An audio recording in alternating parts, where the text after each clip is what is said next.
Welcome to the Canadian Coptic Pharaonic Museum. My name is Ihab Bakhit. I'm a member of the board of the museum. On behalf of everyone, I would like to welcome His Holiness, Pope Tواضروس II, Ahlan Sayyidina, His Grace Bishop Mina, and all other bishops, our fathers, the priests, Mr. Amin Maleka, Consul General of Egypt in Montreal. Welcome and thank you for giving us the time in your busy schedule to share with you our vision and what this project is all about. This sign in the middle of the screen is actually a very old pharaonic sign called the Eye of Horus. It was a symbol for protection, for prosperity, for power and good health. That was what you were believing. That's the quick program we have for this morning. We know that everybody's time is tight and the schedule is quick. So we will give a presentation, quick overview of what the museum all is about the project. Then we will move over to the museum area for cutting of the ribbon, blessing, and the blessing of the commemorative stone. And then we'll have a short tour of the museum. Then we'll have some refreshments and the discussions. When we start thinking about this project and making the museum, we had several names in mind. We had a debate how to call it. We knew exactly what our mission or what was the objective of the museum is. We wanted to preserve and to promote the Coptic and Pharaonic heritage and history and to promote it to the Canadian society and to our future generations. That was our mission to do it. And then we wanted the name to convey this message and best to capture these ideas we have. We started with the name first, Canadian Egyptian Coptic Museum, but we realized that the word Coptic actually means also Egyptians. So it would have been a duplicate name in the same title, Coptic and the Museum. And after a few discussions, we settled for this name, Canadian Coptic Pharaonic Museum, which is really the focus is the Coptic period and the Pharaonic period of the long history of the rich Egyptian heritage. Again, this sign on the very top, that's another form of the Eye of Horus. And then on the left side here, that's a Coptic icon for the flight of the Holy Family into Egypt. And that's a Coptic cross down here. But why start by Coptic and then Pharaonic, not the vice versa? As if we go through history period, that we should start with Pharaonic. According to the time. Time-wise should be Pharaonic. Yes. You know what, yes, we spent a lot of time which one to call first. And we knew we have an equal... Canadian Pharaonic Coptic Museum. Canadian should be last. Okay, well... Pharaonic Coptic Museum in Canada. Okay, we are going to consider all these names and on the appropriate one. We want to make sure we are capturing the right focus of the project. Yes. Okay. That's an overview of what we are covering in this presentation.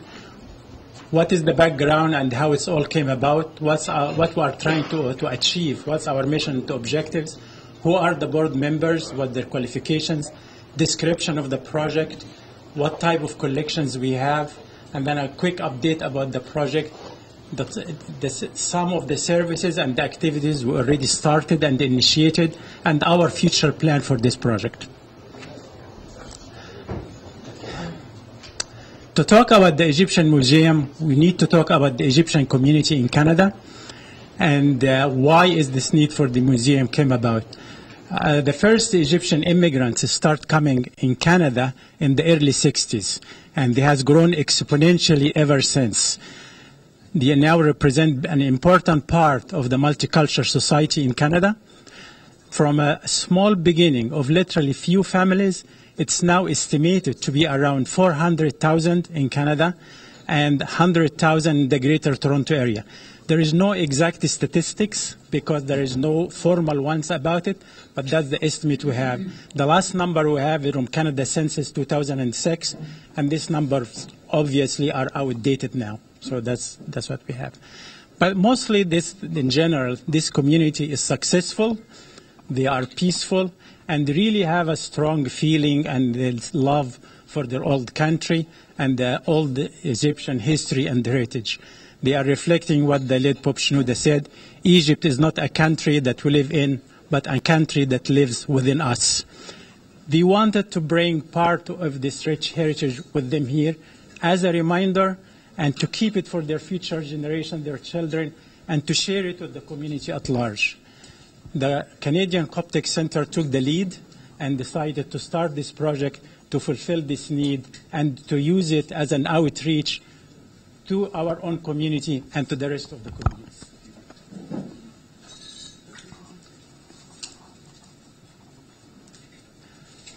Oops, sorry. What are the objectives or what we're trying to achieve? Again, I said that most of the Egyptians here are first-generation Canadian. Most of them immigrated lately. They have now children of their own. That's the second generation. Some of them also have the grandchildren, which are third generations.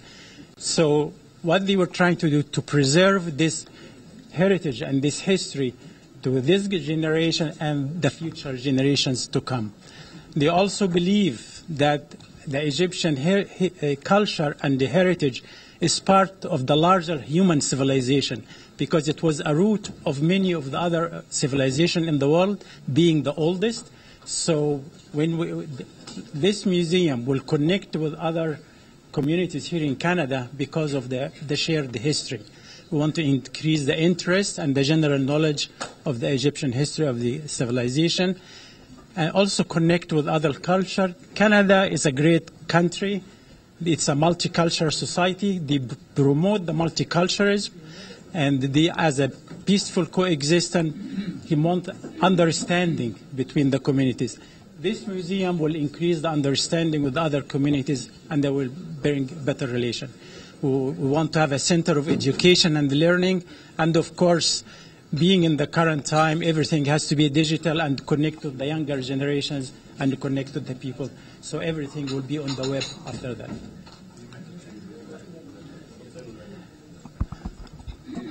All board members are volunteers. They are all dedicated, and they share the vision and they share the objective of this music, and they have a strong feeling about it. We have a cross-section of academics in the University of Toronto.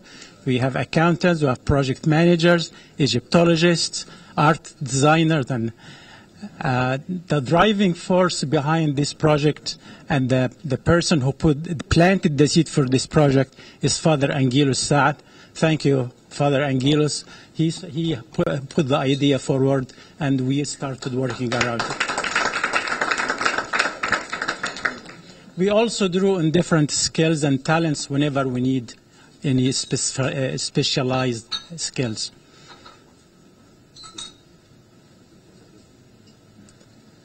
Description of the project. The first part of the project, of course, that we needed a space, a location.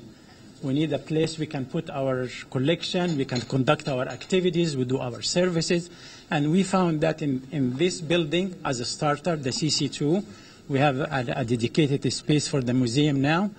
We wanted to have a collection of Coptic and Pharaonic artifacts, folklore, art, music, manuscripts, everything we can collect from these two periods, being the long, rich period.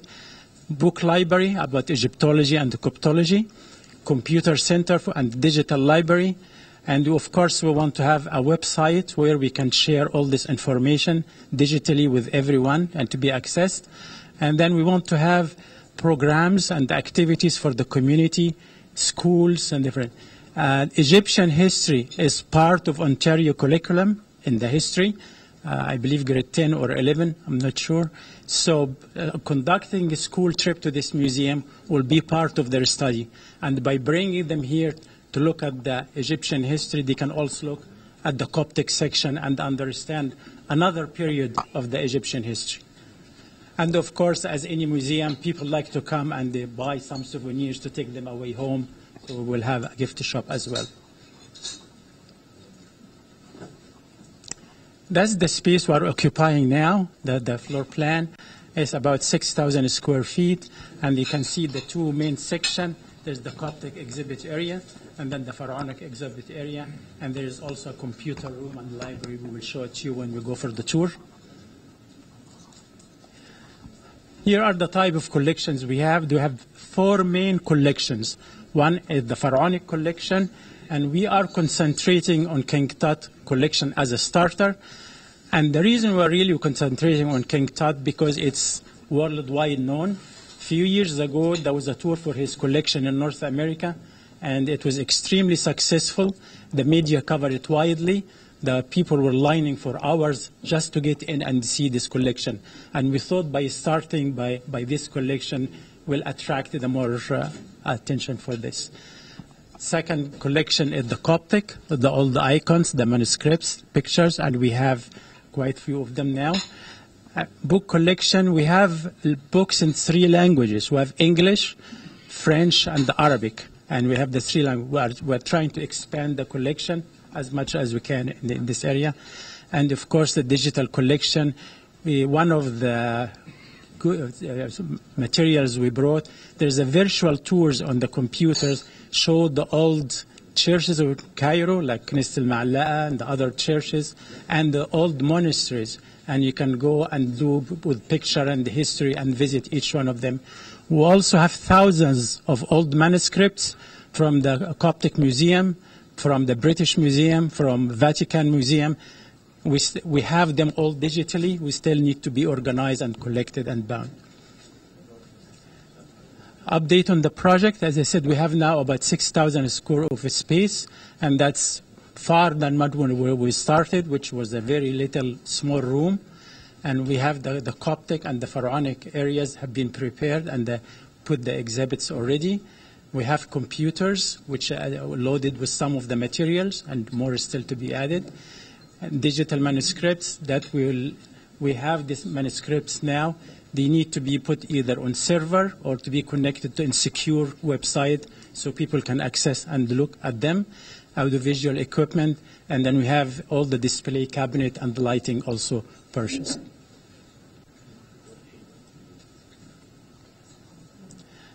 Some of the activities we started.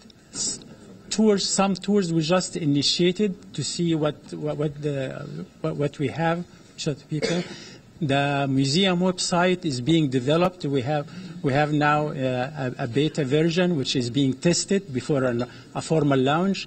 It will have a quick links to all other sites.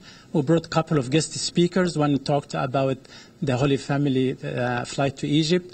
We have exhibit themes. Participated in a community festival that was Karasoga, where 18,000 people came and saw part of this collection. We also conducted a couple of classes and workshop about icon making and mosaic, and student visits started by our own school, and we're approaching now the school boards for that. Future plans, we're trying to increase the space to 20,000. We have this morning representative from the federal and the provincial government, and they talked to us already after this. So what we have about how to support the museum and make it a really more public and with more funding and assistance.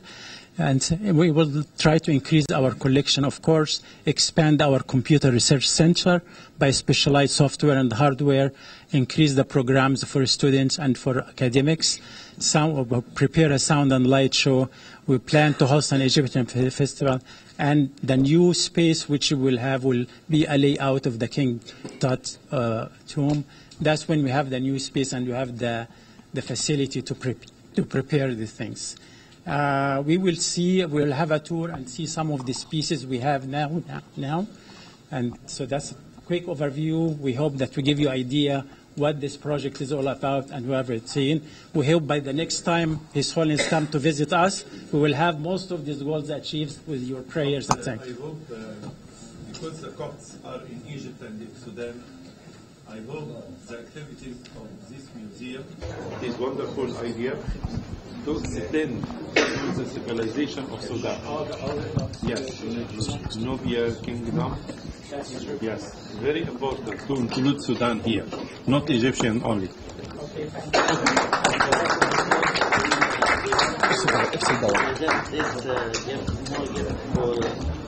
Your Holiness, just to remember, and for the visit of Your Holiness and very much. Very wonderful idea. Thank you.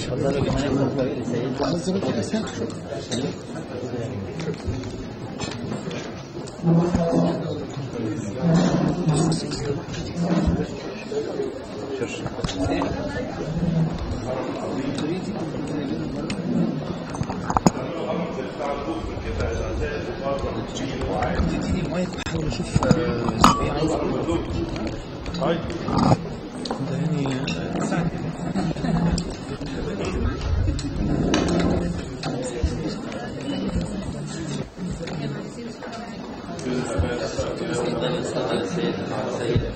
تعالى يا سيد تعالى هنا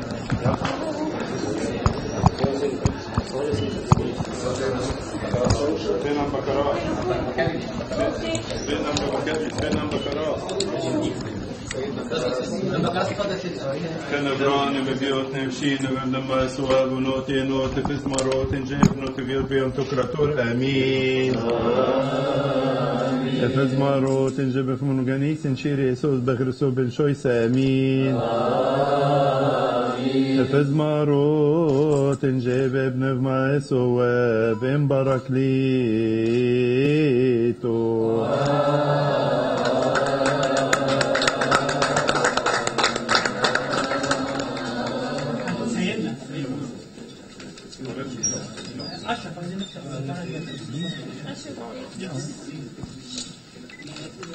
حاجة جميلة عشان التاريخ يا سيدي. حاجة التاريخ حاجة جميلة.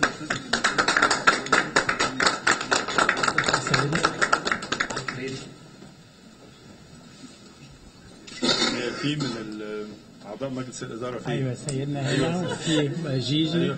في أماني في الأماني عشان ياخدوا صورة. أيوة سيدنا يلا Many. Where are you? Many. يلا يا أمان تعالي قدام هنا قدام سيدنا يلا الكلام باين؟ هو يا سيد باين اللوحة باينة؟ مبروك يلا يلا بس مع مين بيسير؟ تعالى يا مين بيه صح سوري يلا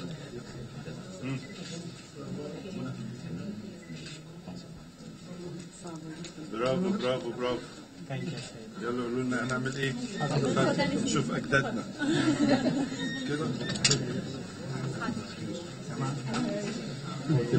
شفت يا ريت الاباء الاساقفه والاباء الكهنه بعد الاباء الاساقفه والاباء الكهنه ما فيش حد زياده بليز ثانك يو we'll do tour after الاباء الاساقفه والكهنه.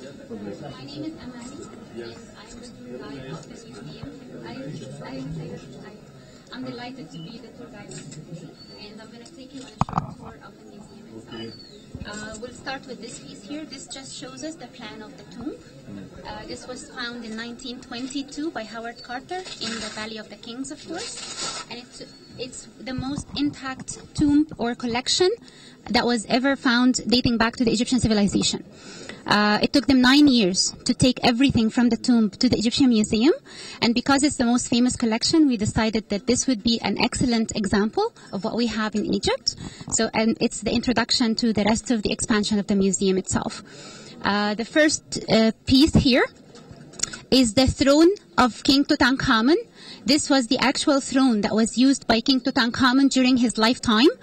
This was used for 9 years when he ascended the throne of Egypt. He was very small, that's true. That is very true. Egyptians were small people, Sayyidina. No, not really. It was made out of wood and then completely gilded and inlaid with precious stones. And it has the representation of the king seated on the same throne with his wife touching his shoulder gently.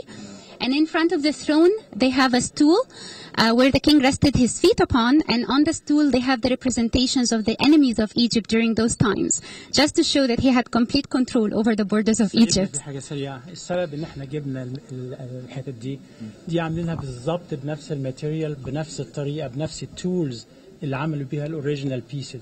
فدي مش بيسموها ريبليكاز او بيسموها ميوزيوم كواليتي ريبرودكشن، يعني كانها الحتت الحقيقيه بس مش الحقيقيه، لان يستعملوا نفس الطريقه نفس الوقت نفس الخشب نفس الخامه. كارت كده بقى دي مهمه قوي لان مش معقوله في تشاينا مثلا تقليد، لا مش كده، دي كل حته خدت شهور عشان تتعمل. دول يا سيدنا two models of boats كانوا موجودين inside the tomb of the king because they believed إن هو king will have a journey to get to the afterlife and they believed in life after death, so that's why they put models of boats inside the tomb itself. The next piece that we're gonna see, this is a camping bed that the king used to take while he's on his hunting trips. بيطبق. It's the first folding bed ever in history. أيوة يا ابني، أيوة سيدنا. أول مفصلة 1350 بي سي. واحدة بتتقفل لفوق والتانية بتتقفل لتحت، فبيبقى زي شكل الزي، حرف الزي. يعني موبايل صحيح. موبايل شير.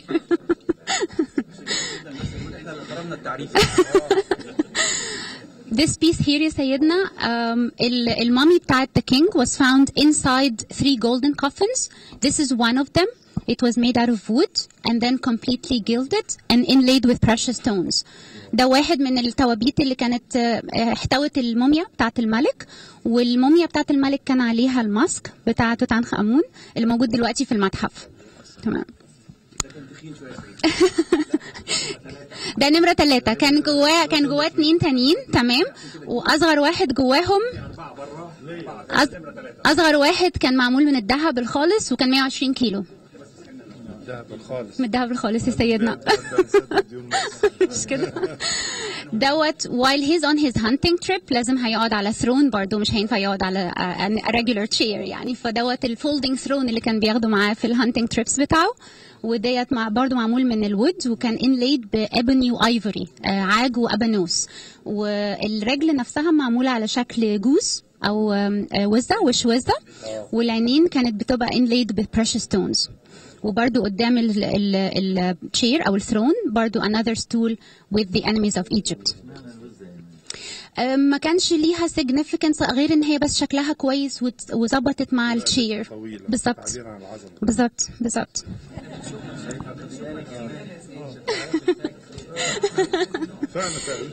ده حقيقي يا سيد. دوت كان one of the boxes that we found في التومب نفسها، وكان مليان جولري لكينج توت عنخ آمون. كان في necklaces و earrings و rings ما بين خواتم وحلقان وكوليهات. البوكس نفسه عليه scenes showing الملك على الشاريوت بتاعته وراه الارمي بتاعته كلهم organized و in perfect order. قدامه في chaos بقى و disorder، الاعداء بتوعه ملخبطين ومش عارفين يعملوا حاجه قدام قوه الملك. طبعا he was only 9 years old when he ascended the throne of Egypt, so he didn't really do any wars or anything, بس هو كان عاوز يبين نفسه the strongest king ever. Thank you. في اوضه صغيره من الاوض بتاعه التومب يا سيدنا لقينا فيها شراين، الجولدن شراين ديت، وجوه الجولدن شراين كان في جولدن ان الاباستر تشيست معمول من الالاباستر. التشيست دوت كان فيه جارز، الكفر بتاع الجارز معمول بالفيشل فيتشرز بتاع الملك توت عنخ آمون، وجواهم لقينا كوفن صغيرين مليانين الانترنال اورجانز بتاع الملك، لان هم كانوا بيؤمنوا بالحياه بعد الموت، فكانوا بيحنطوا بيعملوا الماميفيكيشن بروسيس، فكانوا بيحموهم اكشلي بيماميفايد، بيسيبوا القلب بس. بالظبط. فاحنا لقينا القلب كان موجود في المامي نفسها وهي لسه موجوده زي ما هي. الجارز دول موجود فيهم الانترنال اورجانز بتاعه الملك لحد النهارده محفوظين في المتحف. والجار بالتشست كان محطوط جوه الجولدن شراين نفسها. على السايدز من الشراين هم كانوا حاطين زي اشكال او فيجرز للالهه اللي كانوا بيعبدوها ساعتها علشان تحميه، علشان يوصل للافتر لايف اللي هم they believed in. وطبعا الكوبراس كانوا دايما symbol of protection during الوقت دوت. الأوضة اللي ورانا يا سيدنا هنا لو مشينا شمال شوية، استأذن حضراتكم. اتفضل يا سيدنا.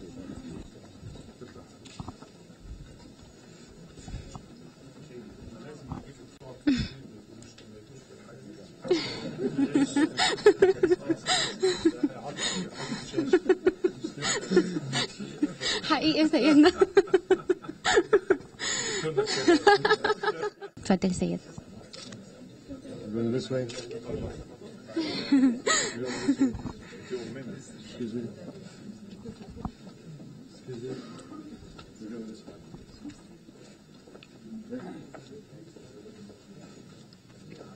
اتفضل سيد، اتفضل. ده بقى توت عنخ آمون نفسه. دوت طبعا الماسك بتاع توت عنخ آمون، الماسك الحقيقي في المتحف اوف كورس، بس دوت as close as it could possibly be للماسك نفسه. الماسك كان معمول من الذهب الخالص، وكان 9 كيلوغرامز of pure gold، بجانب الانليمنت بتاعه البريشس ستونز اللي حطوها فيه.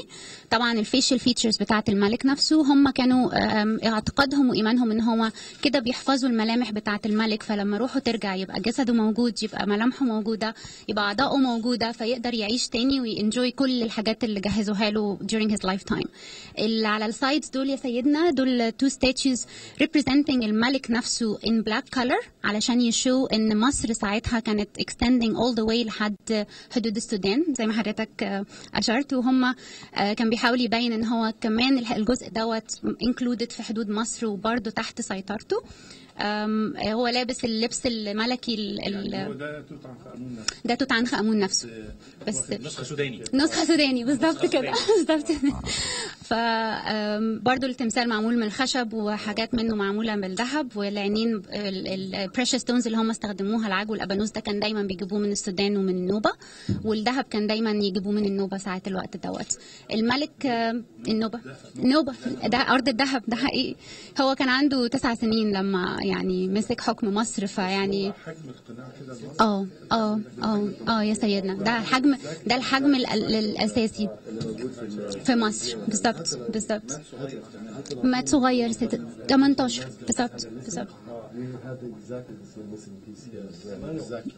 بالظبط اتفضل سيد. We're going that way. اتفضل.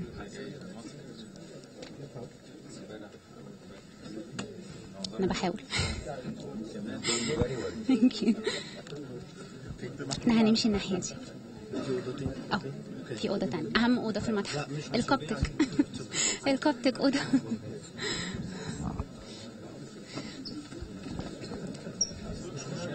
تمام اتفضل. تمام، ده اهم جزء في المتحف كله. احنا املنا ان احنا نلارجت يا سيدنا على قد ما نقدر ان شاء الله. احنا قدرنا نجيب بعض الايكونز وبعض الحاجات من المونستريز والتشيرشز. دي اوريجينال دي ما كانت لنا هديه، ما نعرفش بالظبط الديت بتاعهم امتى، ففي دكتور في يونيفرسيتي اوف تورونتو هيعمل لنا دراسه عليهم ويشوف الكربون ديتنج امتى الديت بتاعهم، وازاي يترسموا على الماتيريال بتاعت الخشب والماتيريال بتاعت البينتينج. سيم حته التكستايل دي حته قماشه برضو مش عارفين من انهي عصر من اي وقت، فبرضه واحده عامل لنا دراسه عليها. ودي مخطوط بعلق بردي بالقبطي مكتوبه، دي برضه الحته الصغيره دي مش عارفين بالظبط ايه التاريخ المظبوط بتاعها، فبنعمل بحث عليهم دلوقتي عشان يعرفون. في قسم في يونيفرسيتي اوف تورونتو اسمه ميدل ايسترن ستادي، وفي 2 مصريين، ده الدكتور رامز بطرس وواحده اسمها هيلين موسى، وبيشتغلوا هم في الحاجات بالظبط. فهيعملوا لنا دراسات، حتى تلامذه يعملوا عليه PhD ستادي بتاع يعرفوا لنا بالظبط الحاجات دي من انهي عصر. واملنا ان احنا نكبره يا سيدنا ونجيب ايتمز ثانيه. الانجيل ده من اوائل الانجيل الانجليزي، كينج جيمس ترانسليشن، من سنه 1850 او حاجه زي كده، من اوائل النسخ بتاعته. الكهرباء النور ده ليد ما ده في حاجات بالذات الحاجات الخشب دي. انا عارف انكم لسه بادين، لكن تهيألي الاضاءه عايزه اعاده توزيع شويه. كويس، اعاده توزيع. وعايز اقول حاجه بس يعني. اتفضل يا سيدنا، اي اقتراح. المتحف يبان عظمته لما يبقى سقفه عالي. ما ده عندكم امكانيه هنا ربنا يعلي السقف، ربنا يعلي ما عندكم. محتاجين فعلا سقف عالي. لا بس حاجه صحيح يعني ده مش مبينه هي دي كانت الفكره كانها نواه صغيره. لكن فكره رائعه ممتازه. عايزين نكبر ممتازه برافو عليك. عارف يا سيدنا هنا المبنى ارتفاعه فوق الدروب سيلينج ده 24 فوت.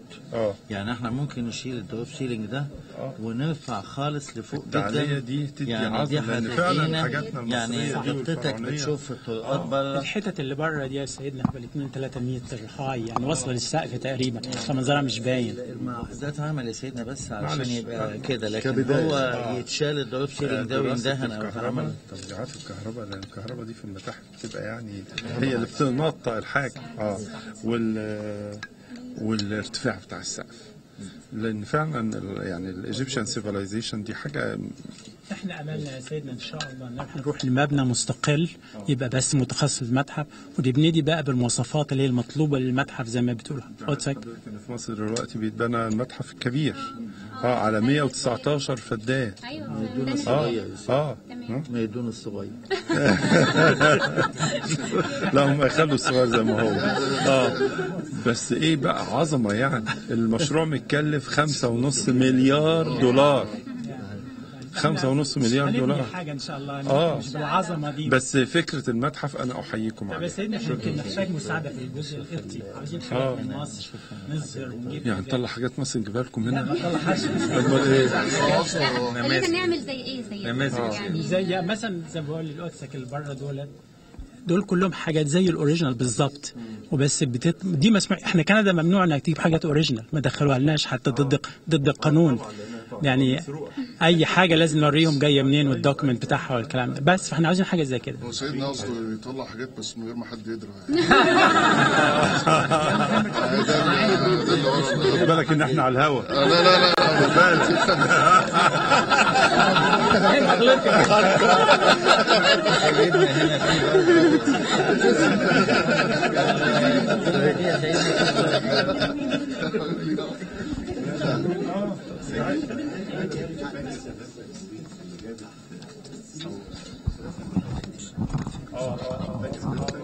لا لسه بس في الاوضه اللي هناك.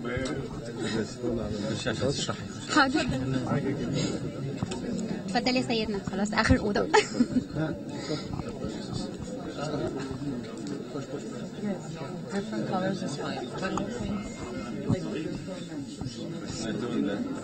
هو فعلا سعيد يا سيدنا. هو فعلا لا احنا تون. بوك لايبراري. تمام. اوكي. الأوضة هنا يا سيدنا مكتبة وفيرتشوال فيها فيرتشوال تورز. الكمبيوترات ديت إيهاب يعرف يقول لحضرتك عليها أحسن. يا سيدنا هنا بتختار اللغة يا سيدنا. أي حد جنال بيتكلم إنجليزي، فرنساوي، ألماني، إيطاليا. ودي عربي ولا عربي؟ عربي بس مش الكمبيوتر مش عربي. فبتختار اللانجوج، وبعدين عندك يا اما المونستريز يا اما عندك تشيرشز، فنختار مثلا المونستريز. دي بقى بتدي لك سانت ميري انتوني، سانت انتوني، سانت مينا، سانت ميري، بتاع تفتح اي واحد فيهم يبتدي يوريك بقى التاريخ، ويحكي التاريخ بتاعه باللغه اللي انت اخترتها، ويوري لك صور منه ويلف بيها وكل والايقونه الكبيره بتاعتها. هي اهم الاديره يا سيدنا، واحنا ان شاء الله ناويين ان احنا نحاول نخلي الشباب الجديد يبقى عنده اكسس على الاجهزه بتاعتهم علشان يقدروا يشوفوا الحاجات ديت حتى من غير ما يضطروا يجوا. وبعدين عايزين نحطها على سيرفر، يعني عايزين نحطها على سيرفر. ده لسه كمبيوتر بسيط، عاوزين نكبر بقى. احلام كتيره جدا يا سيدنا. البيج دريمز دي ستارتد باي وان ستيب. صح يا سيدنا. وبعدين عندنا كتب ورا هنا ابتدينا، وعندنا طبعنا شويه من المخطوطات اللي هم الديجيتال، عاوز اوريك بتوع المتحف القبطي. يعني مثلا دوت احنا طبعناهم از سامبل، بس كلهم المخطوطات دي يا سيدنا موجودين عندنا ديجيتال. دول المتحف القبطي الفات والافات.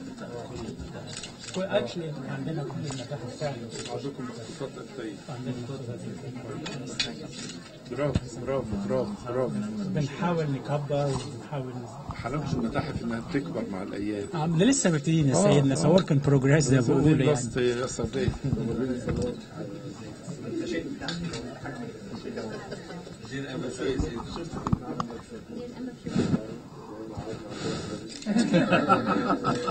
كانت احلى ايام سيدنا، صدقني سيدنا.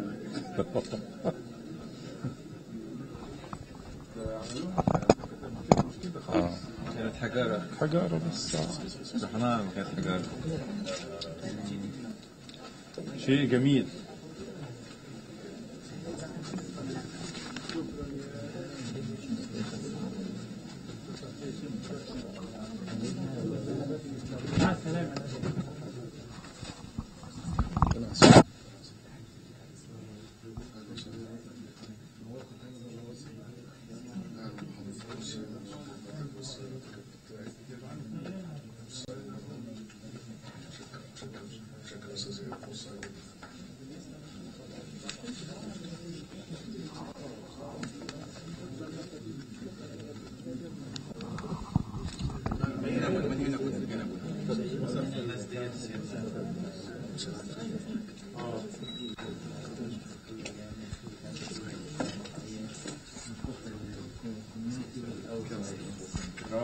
برافو.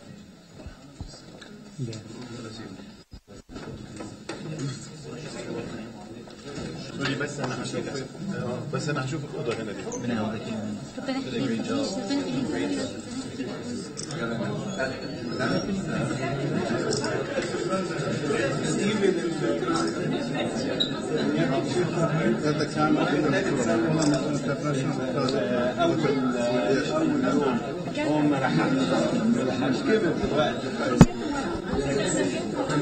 الله يخليك، مبسوطين ان احنا شايفين وعاملين دريستا هنا برضه؟ لا اعملوا. هو مين اللي كان قاعد في سيدي بشر؟ احنا. انا كنت بروح لسيدي بشر بس. جورج.